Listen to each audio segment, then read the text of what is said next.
station il y a 12 ans déjà. J'ai été très bien accueilli. Et donc j'ai débuté comme équipier. Et puis la SNSM m'a permis d'avoir de nombreuses formations pour être ensuite nageur de bord. C'était une formation passionnante. Puis équipier de pont. Et enfin, j'ai pris la présidence de la station il y a 6 mois. Et très heureux de cette nouvelle fonction. Alors, ce sont deux fonctions très complémentaires. Le patron est celui qui dirige tout à la mer. Le président n'a aucun pouvoir sur ce qui se passe sur le canot. Et c'est le rôle du patron de s'assurer que son équipage est au complet, qu'il est formé, que les matériels sont en parfaite condition pour pouvoir faire la mission. On dit, le patron a un rôle extrêmement important dans une station, un rôle technique, un rôle psychologique, d'évaluation de ses équipiers.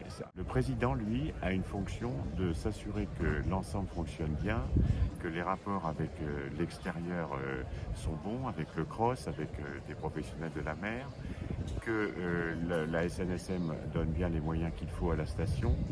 Les rapports sont nombreux entre le siège et la station, mais il est très important que ces rapports restent bons et fluides. Le président joue également un rôle dans les ressources humaines, de l'évaluation de l'effectif qu'il faudrait, comment les intégrer, et en parfaite harmonie avec le patron, puisque les rôles sont disjoints. Donc il y a une séparation totale entre les deux, tout en étant une grande connivence intellectuelle, parce qu'on est tous passionnés par la mer et par le sauvetage.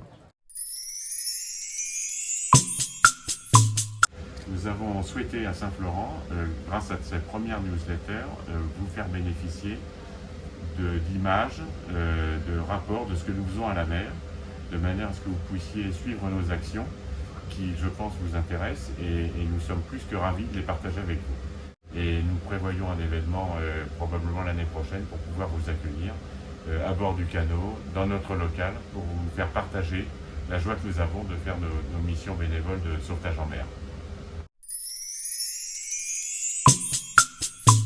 Que pour être membre de la SNSM, il faut avoir des diplômes. Est-ce qu'il faut être disponible 24 heures sur 24? Comment finalement on intègre la station? Comme je l'ai fait il y a 12 ans, il suffit de frapper à la porte.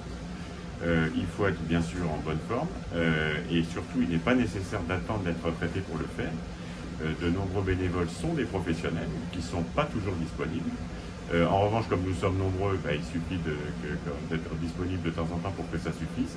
Ensuite, la SNSM prend en charge l'ensemble des formations par rapport aux spécialités que tel ou tel souhaiterait acquérir. Et au fur et à mesure du temps qu'on peut y passer de la formation, l'évolution se fait naturellement au sein de la SNSM. Donc surtout, n'hésitez pas à pousser la porte et puis ensuite voir si cette passion peut se développer. Et si oui, nous le ferons ensemble avec le plus grand plaisir.